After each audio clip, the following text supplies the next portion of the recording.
Hi everyone, once again my name is Jorge Sala and I am the author of Economics, the Social Order, and the Rompa Revolution, which can be purchased from online retailers. In this video I want to go over how knowledge is stored in society and also take a look at some of the differences between self-sufficient societies and market-oriented societies, and as we do so we'll go over some important concepts.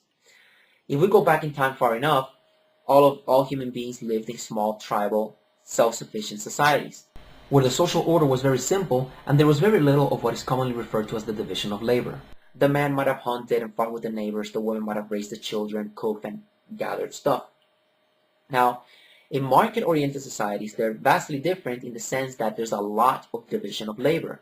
People tend to specialize in producing just one type of good or service, and then they trade that good or service with the rest of society for everything they need. So there's a lot of division of labor, and there's a lot of constant trading going on. While in the tribal social order, there isn't a lot of division of labor. There's very little trading going on between people in society.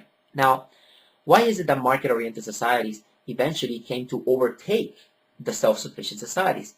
Well, because market-oriented societies are vastly more productive. At a fundamental level, they are able to transform matter and natural resources into greater quantities of human usable wealth, which leads to bigger populations, a more powerful social order that can overtake the less powerful and less productive tribal social order. Now, what are some of the things that make the market-oriented societies vastly more productive? Well, by specializing in producing just one thing, you get much better at it. That means that you can create your good or service much faster, more efficiently, and of better quality. This leads to a bigger economic pie, a better quality economic pie that once again can fit a bigger population, bigger army, and a more powerful social order that can overtake the self-sufficient social orders. Another difference is that that you do not have to waste time switching tasks if you have to produce 100 different things. Instead of wasting time switching tasks, producing 100 different things, you can keep that time to the increased production of whatever it is that you're doing, leading once again to a bigger economic pie. Another very important difference is that you do not have to spend time learning how to do other things. If you are going to do 10,000 different things, you have to spend time learning how to do 10,000 different things. And the time that you spend learning doing things is not time that is spent producing and increasing the economic pie. So by just learning how to do one thing, you can spend the time that you would have had to spend learning other things in the increased production of things, which leads to, once again, a more powerful social order. Another thing that happens is that there's only so much knowledge that a single brain can fit. In a market-oriented society, you can store as much knowledge as you want because all you need are just additional brains. In a market-oriented society, you can have 10,000 or 100,000 different products as long as each person knows how to make each one of them. And then each person can trade for all the other things that he needs, and he's a benefactor of all the other knowledge that is spread throughout society. For example, let's think about a small 1,000 person market-oriented society. I am a cook. I make coconut pastries. I know where to find the coconuts, how to safely climb the trees, how to cut them, how to chop them up and make the recipes.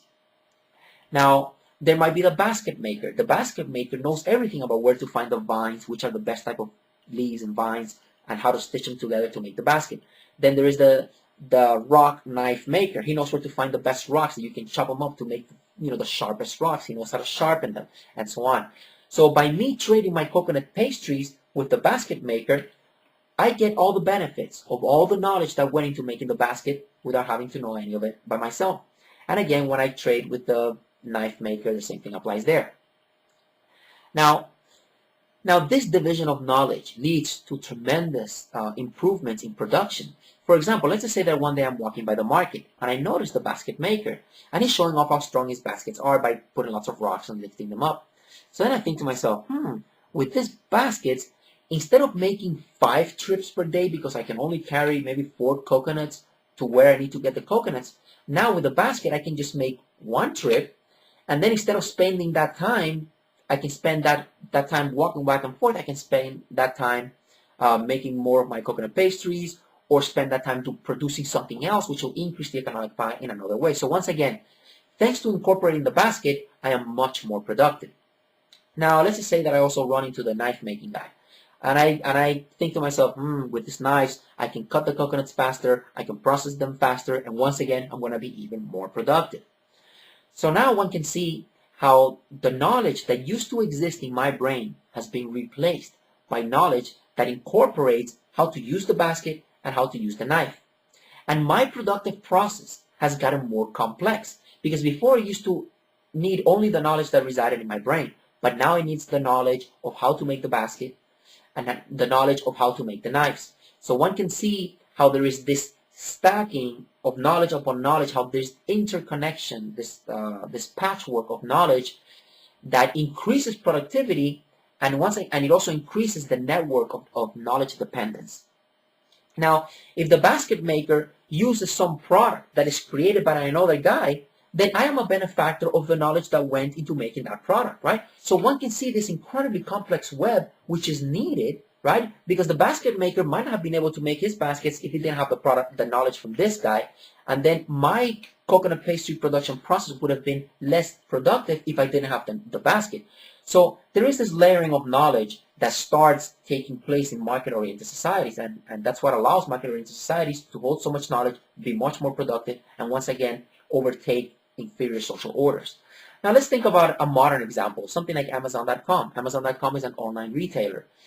It depends on the internet, and the internet depends on the knowledge of how to make computers. Computers depend on the knowledge of how to make CPUs, processors. CPUs depend on the knowledge of how to make transistors. Now, the people who were making transistors had no idea that their knowledge was going to be an integral part of making an online store. If we look at both types of social orders from high above, we see that in market-oriented societies, knowledge is efficiently stored in each brain just once. And if we look at very modern societies, we see how knowledge is efficiently stored across competing companies that are always competing against each other via competition, learning the very latest and greatest ways of being more productive. If we look at self-sufficient societies, the knowledge is very simple: how to get up, hunt, gather, make some simple meals. And this simple knowledge is repeated across each brain in the social order, leading to a social order that is very dumb and inefficient and cannot transform matter into human usable wealth as fast as a market-oriented society. Now, because of this, it is important that we have free trade amongst as many human brains as possible. And this is why when countries get in the way of free trade, they inadvertently not only harm themselves, but they harm the global division of labor and knowledge that makes the entire human ant farm much more productive. So we can see how societies are human ant farms that are in a constant cycle of production and consumption. Now, natural selection is constantly selecting superior ways of building social order. In our previous example, we saw how market-oriented societies led to a more powerful social order, which was able to outcompete and overtake and therefore replace the inferior social order that emerged from doing things in self-sufficient ways. Just like natural selection selects for genes that lead to a more powerful biological order, natural selection selects for ways that lead to a more powerful social order. You could have been the smartest, hardworking, most beautiful, tall Russian. If you were in a communist-ran society, you might have died out of starvation. But you could have been an ugly, short, not too smart American living in a free market social order, and even your genes would have prospered. So again, in the modern world, where cultural evolution is what really shapes the social order, natural selection is selecting for ways of building social order much more so than it is selecting on individual genes, although genetic evolution is still happening very fast. Another important thing we want to keep in mind is that the market-oriented societies were not consciously designed by people. Although they are the result of human action, they are not the result of conscious human design. No group of people ever sat down and thought to themselves, oh, let's switch to a market-oriented society because we're going to have all of these benefits with knowledge, we're going to have interest rate coordination, competition, and all of these wonderful things. No, human beings just acted based on their best interest, based on the circumstances at the time, and inadvertently they stumbled upon these economic institutions, and it was natural selection that was selecting those societies that grew the most, and therefore those societies that were powered by the best ways of shaping their social order. Language too is the result of human action, but not of conscious human planning or design.